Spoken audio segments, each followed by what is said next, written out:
Welcome to It Starts Within, a podcast from Platinum Performance, where we'll dive into the health challenges faced by veterinarians and horse owners alike. Join us for inspiring stories about the latest advancements in equine care, treatments, and comebacks. You'll hear interviews with elite competitors, innovative researchers, and the veterinarians that devote their lives to horses and the humans that love them. At Platinum Performance, we know the power of nutrition starts within. Hello, all, and welcome to the podcast. I'm Jessie Bengoa, and I'm so happy you're here with me today to get the latest on an of-the-minute topic affecting the production livestock world directly, but also, potentially, horses as well. And that's the new World Screwworm Fly, ladies and gentlemen. We're glamorous around here, and today, we're talking larvae.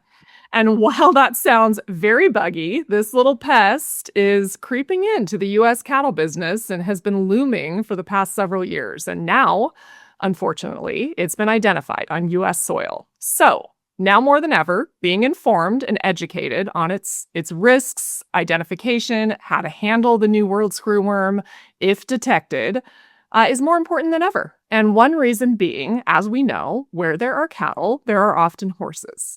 And we're going to fully understand the current effect this pest is having on both species today.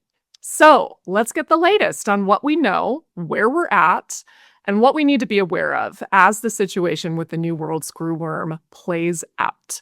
And with me to lend their up-to-the-minute and in-the-trenches knowledge are three veterinarians directly involved in best preparing the U.S. equine and livestock communities for this potential threat. And I want you to first meet Dr. Christine Navarre, joining us from Louisiana, where she's a professor at the LSU School of Animal Sciences. She's board certified in veterinary internal medicine and also an extension veterinarian at the LSU Ag Center. Great to have you, Dr. Navarre. Welcome. Thanks for having me. My pleasure. And next up is Dr. Jennifer Koziol, a veterinarian and board-certified theriogenologist, who is an associate professor of food animal medicine and surgery at Texas Tech University School of Veterinary Medicine in Amarillo, Texas.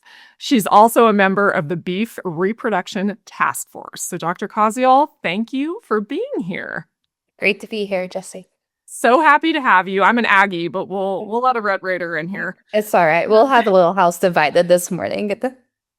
And finally, rounding out our panel is Dr. Rosalind Biggs, a former area veterinarian in charge, or AVIC for the USDA. There's some acronyms for you this morning. And an associate professor of veterinary clinical sciences at Oklahoma State University, where she's also a beef cattle extension specialist. So welcome to the podcast, Dr. Biggs. Thanks for having me. Amazing. Now, let's get after it and really understand the latest on the new world screwworm. So, Dr. Koziol, I want to turn to you first. Can you give us an introduction to this pest? Kind of a little bit of history and what's been happening with the evolution of concern over the past several years. This is not new. This threat has been looming kind of as this pest has migrated northward from Central America. So give us a little bit of background. What are we dealing with here? Yeah, so New World Screwworm. So we had New World Screwworm in the U.S. In the 40s, 50s, and finally eradicated it out of the U.S. in the 60s. Pushed it south into Panama areas. So it was always below the Darien Gap. And so we've been able to maintain that gap and keep New World Screwworm south of there. Starting in what was that? It kind of in 2001, following COVID, we started seeing it creep closer. And then in 2024, kind of late 2024, we started seeing it march up Mexico. And that's when everybody started to get a little concerned. And so we started watching it come up Mexico, and everyone probably remembers when we closed the trade border between Mexico and the U.S. and weren't allowing cattle over. And then through 2025, that stayed closed, and we've just watched the pest come up across Mexico. And then in June, we had our first cases here in Texas. So that's kind of where we're at today. Excellent. Thank you for that. And I want to have our audience understand a few things about this. So, I'd love for you to speak to this a little bit. So, unlike, if I'm understanding this correctly, unlike a virus, New World Screwworm doesn't necessarily spread between animals. And the infestations are relatively easy to recognize, are they not? Yes, absolutely. And so it's not from animal to animal. So what happens is a female fly comes in, lays her larva on a open wound. That's what she loves most is a fresh open wound. And they can be very small. We want to make sure our listeners, viewers understand that is something as small as a tick bite is a big enough wound. She's going to lay those larvae on that. She's going to fly away. We don't usually see the fly very often. And then the larvae will eat that tissue. And that's where our problems lie. And so this is a problem of animals with wounds, and this can spread, and it has a very distinct smell to it. So very nasty, decaying smell to it. You will see maggots deep inside those wounds. And if you have a concern, that's when we want to call our veterinarians, call our state authorities, and get them involved. Oh, we've got larvae and maggots and decay. Yes, here we go. So, thank you for that. And it's been recognized in livestock and pets in the US and now even wildlife in other countries. So, Dr. Biggs, I want to turn to you. Can you talk about risk for cattle operations and also for horses? So, can you walk us through what you're seeing and also what to look out for in both production livestock and horses? Well, I think it's important that we note we talk a lot about it in the cattle space because we're really concerned there, and certainly that's been the three of us on here today, our primary focus. But this particular fly will infest any warm-blooded animal. In fact, there's actually been detections last summer, about a year ago, in humans in the U.S. that had traveled to Central and South America and then came back with an infestation. And so, although the human risk is very small, it is present. And so, this particular fly they'll lay their eggs on any warm-blooded animal. Now, our livestock species are the ones that we typically see it in first. To this point, we've not seen any detections in horses, so that's good news, right, for us. However, when it comes to our livestock species, as was mentioned, we're concerned about anything with an open wound, right?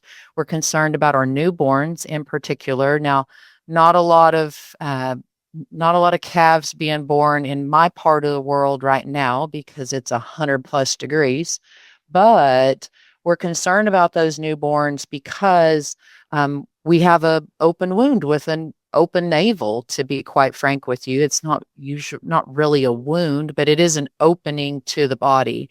And that fly will lay her eggs there. And the thing that's unique, as we know about New World Screwworm, unlike other blowflies we have in the U.S., is this particular maggot wants to eat fresh tissue. It does not eat decaying tissue. And so if left untreated, we can see deaths in animals even as early as 2 weeks. And so, economically, we're really concerned about it. Welfare, we're really concerned about that. And, a labor expense as well, as we look at farmers and ranchers and our capacity to, we've got a lot of areas. I would not lie to you that I see all of the animals at my house in the daylight every single day because my husband and I both work off-farm jobs. Lots of things happen under the cover of darkness. And so these are things that if we own animals, we need to really be thinking about how our management might change if we see New World Screwworm in our area. Goodness. Yeah. I mean, you can see how it can quickly have pretty severe repercussions, especially with at scale cattle operations, and Absolutely. horse breeding farms and that type of thing. So, eyes open, well informed is always a good way to go. Thank you for that. And Dr. Navarre, I want to turn to you next to talk through like what efforts are being deployed to combat the New World Screwworm right now. So the USDA has a 5-pronged plan that has been in the works for several years, including one, their initial goal of stopping the pest in Mexico before it crossed the US borders. We've unfortunately passed that at this point. Right. Number 2, protecting the US border. 3, maximizing readiness. 4, managing infestations. And 5, innovating eradications. So talk to me about some of what's being done, including sterile fly dispersal. Yeah, so the main way that we control this and the way we were able to eradicate it and push it back south of the Darien Gap several decades ago was a sterile fly technique. So the unique thing about this fly is that the female will mate once and then she can lay, several egg packets. So if we release sterile male flies and she mates with a sterile male, she's going to lay eggs that are sterile and are not going to continue that life cycle and turn into larvae and then drop off and then turn into new flies.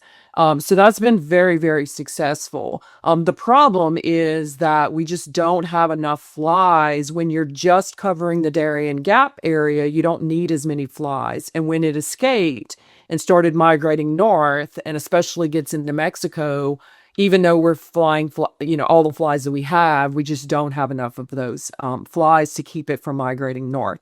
So that's the concern now. And so the main efforts right now with USDA are flying the sterile flies in the areas where we have it in South Texas. We are also, there are some movement controls.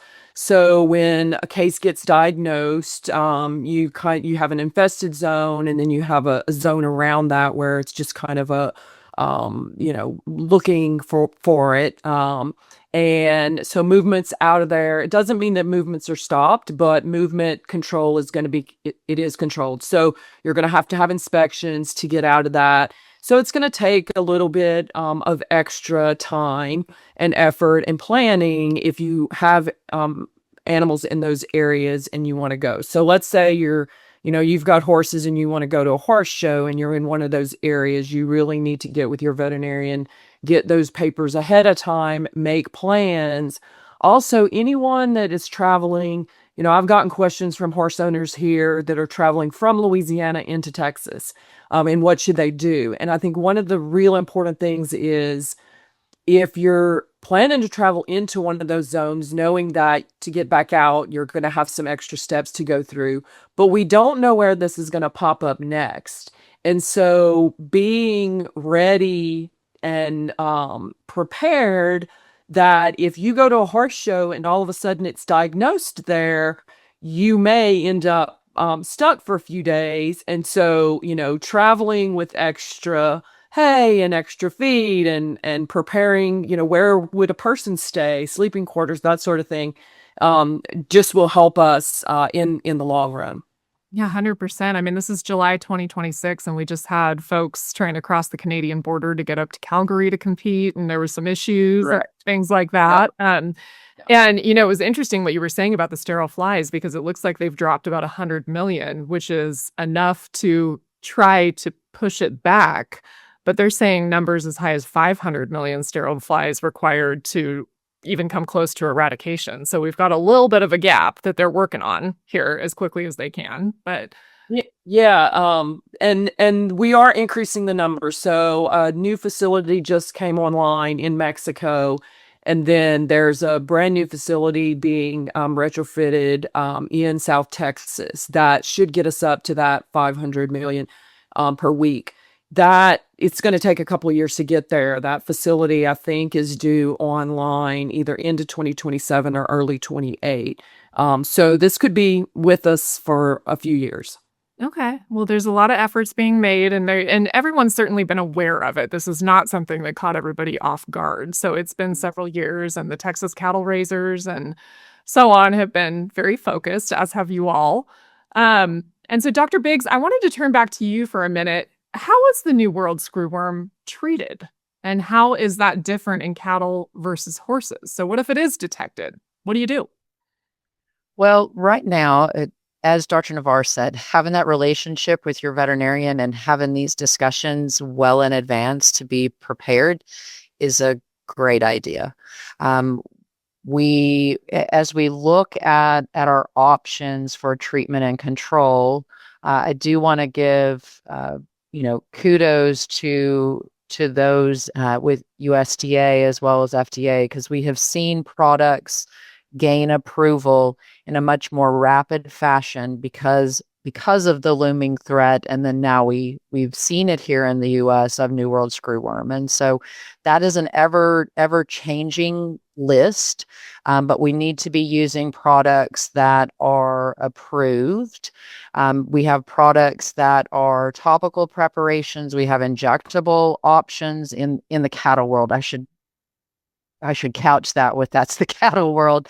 I also want to make sure we note that, and this is good news, I think, for wherever you have horses, right? And wherever you have cattle, you also have dogs and usually some cats as well. And so we don't want to forget our companion animal species too. But fortunately, when it comes to treatment and prevention, many of our flea and tick products are approved for New World Screwworm now. And so discussing that with your veterinarian as one of your preventatives for fleas and ticks and heartworms, those kind of things, you may already be covered on your companion animals. If you're not using those products, that's a conversation you need to be having. So we're seeing more products come online. It can vary on which choices we're using based on the situation. And with that, we also want to note most of these products are those that impact internal parasites. And certainly Dr. Navarre is also a leading expert in internal parasite resistance. And so we have concern about overusing products. And for New World Screwworm, we don't want to be just giving things to give things, right? Because we're promoting resistance in that regard. So I want to make sure I take a note of that. We want to be using it strategically when it's needed and under the guidance of a veterinarian.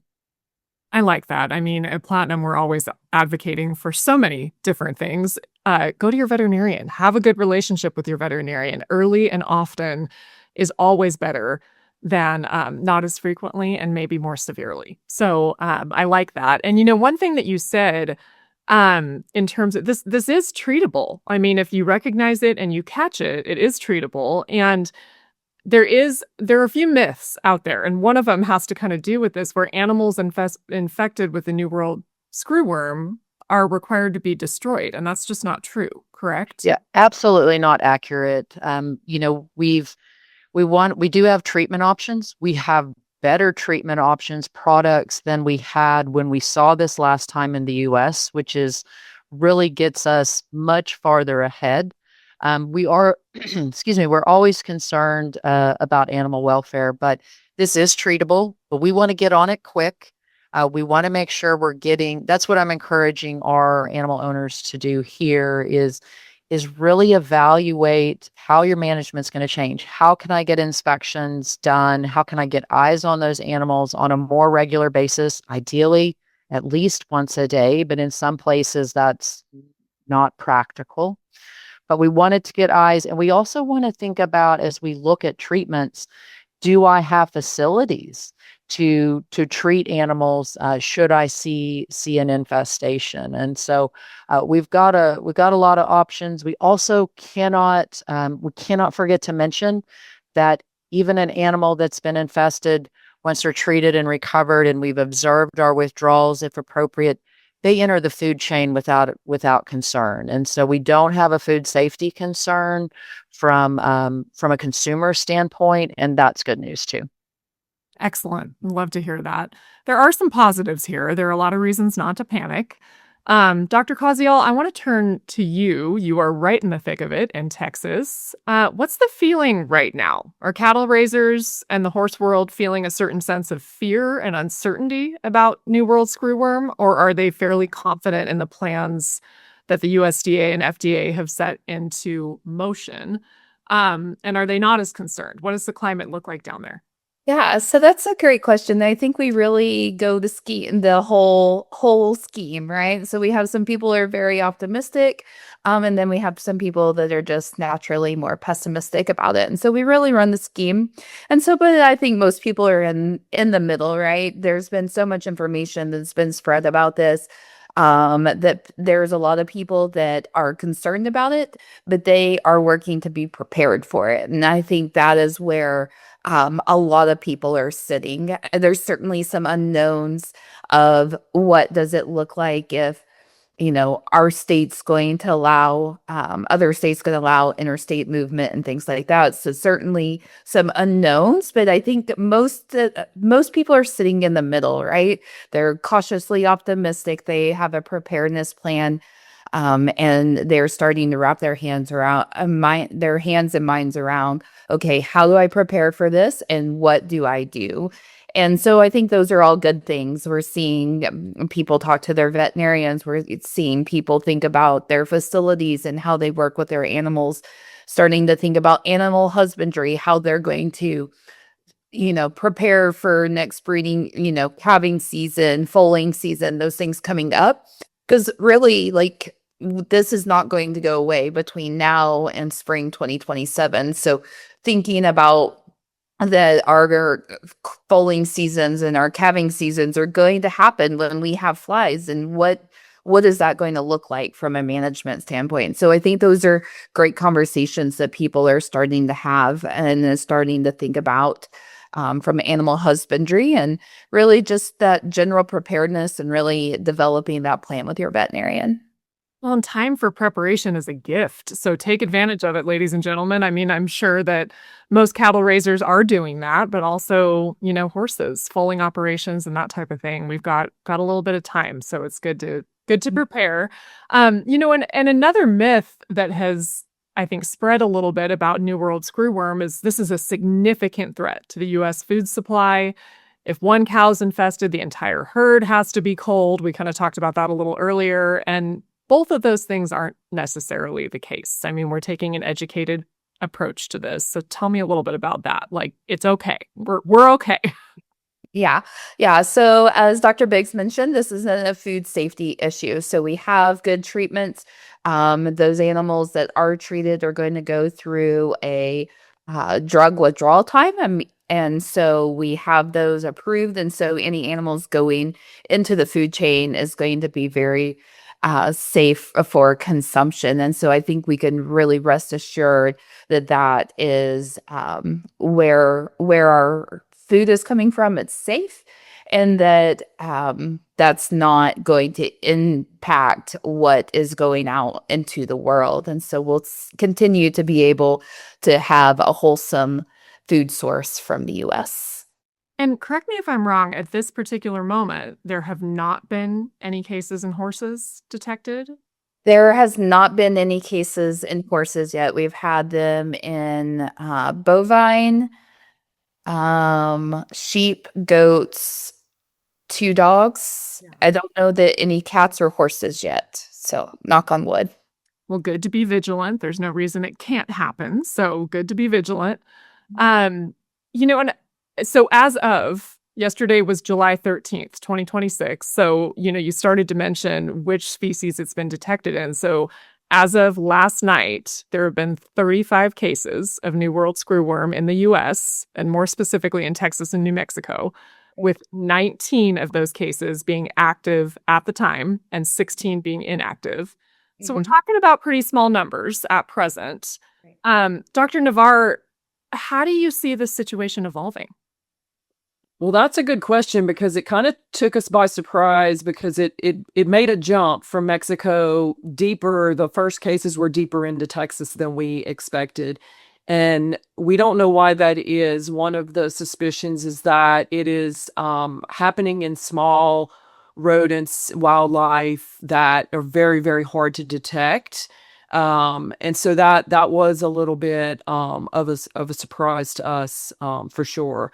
So we don't know. I mean, obviously, the fact that we've only had 35 cases that we know of, we know that it's happening in very remote areas, though. So really hard, even with, I know that Wildlife and Fisheries in Texas says they're flying drones looking for wildlife cases.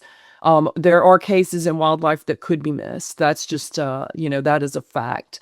And so right now, I think the fact that since that first case, it's been almost 6 weeks now.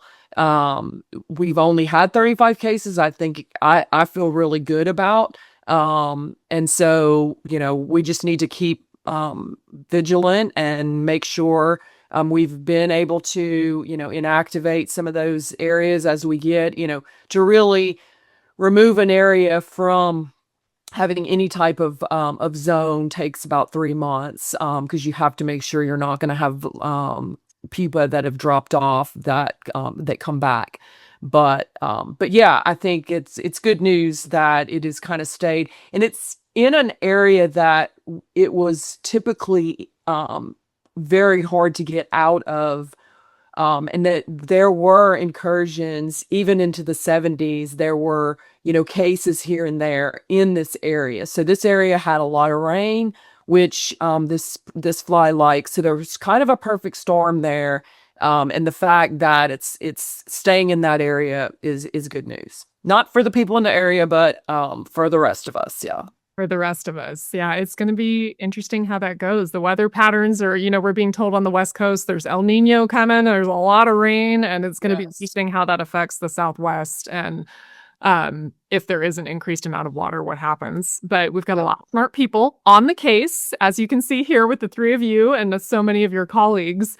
But Dr. Biggs, I wanted to turn back to you for a minute, as we start to wind down with kind of some last thoughts about this. You are a horse person, your family rides and shows horses. A lot of our audience are those people too. We've got veterinarians, we've got lots of riders. Talk to me about that as a horse person. What should we be looking out for? And you covered that a little bit before, but kind of summarize that for us so we can leave people with a good, confident feeling about staying on top of this and preventing it. Sure. We've had a lot of questions this summer, and actually, I feel like I'm still recovering from about a 2.5 week horse show. Of the horse show hangover is real for your listeners online, and they know exactly what I'm talking about there. But as we look to those summer events, and as we look to particularly the fall in this part of the world, lots of discussion, right, about as Dr. Navarre mentioned, what happens if I go to an event and there's a detection in that area. And so, from a horse show perspective, it's really always the things that we need to be thinking about anyways, right? It's having that relationship with our veterinarian and staying in tune with them, staying aware and having some preparedness. If horses are involved, if it can go wrong, it's going to, right? They are, they give us some challenges in lots of different ways. One thing I would say for those that are traveling with horses is, I don't have concerns about traveling with horses, to be quite frank with you. We do need to maybe take a little bit more awareness and time to make sure that we have our documentation in order. If we're looking at, particularly if our Canadian friends are going to come and show with us down here, or come to an event here, or visit and then travel back, they may need to have those discussions and be prepared. What I used to do with USDA was international exports, and those requirements can change very, very quickly. And so we want to stay in tune. We want to be prepared. And, just with our horse owners, I mean, who looks over their animals with a fine-tooth comb better than a horse owner, to be frank with you? And so I think our detections there, if we were to see them, are going to be really, they're going to be rapid. And I don't have a lot of, we're staying vigilant, right? But it's not changing what my family and I are doing as far as our breeding program, as far as the shows we're planning to attend. But we're staying in tune though, and we're making sure that we're able to respond if we need. I like it. So being vigilant, checking your horses and animals with a fine-tooth comb, which, as you said, is never a problem, typically with horse owners. That's So right.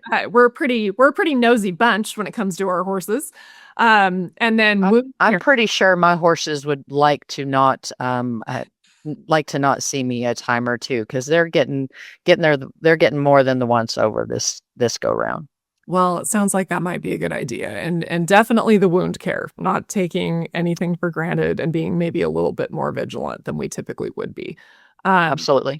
And so, Dr. Kazial, I want to turn to you for some closing thoughts. Where we are, where we're going. What do you think?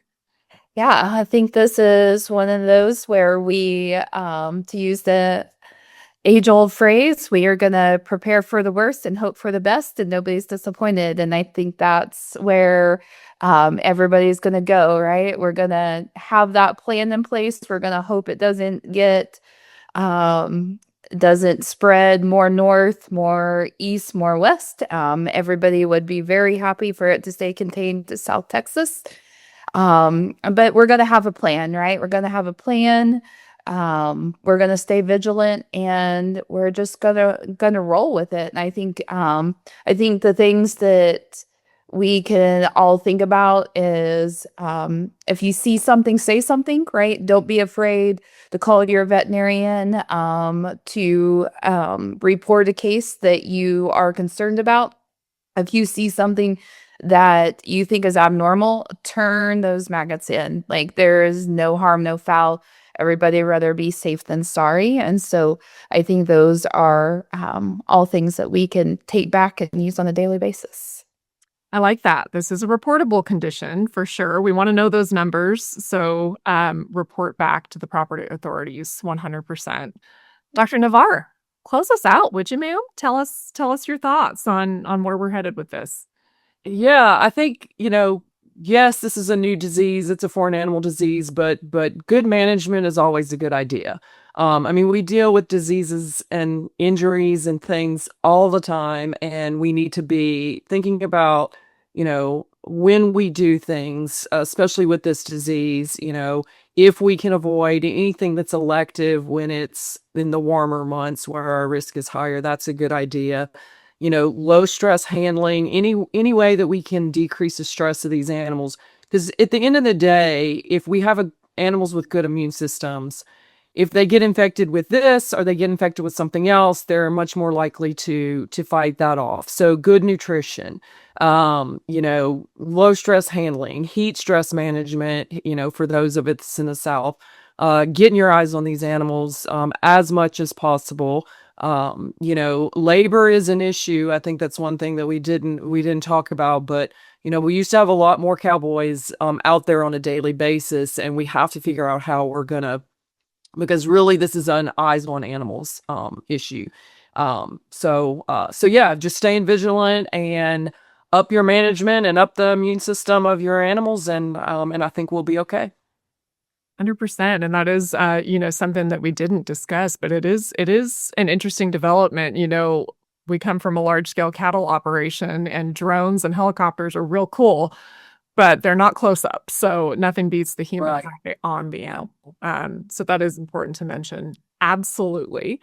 And there you are, ladies and gentlemen, a tiny fly causing some hefty concern, especially in our southern states.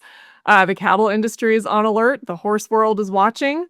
And both our government and various industry organizations are out front of the issue with prepared plans and strategies for containment and eventually and hopefully eradication. So I want to thank these brilliant three minds and lovely veterinarians for joining me here on the podcast to educate us on the new world screwworm and the situation that continues to develop. So Drs. Navarre, Biggs, and Kazial, we appreciate your expertise and you lending us your time today. Thank you, ladies.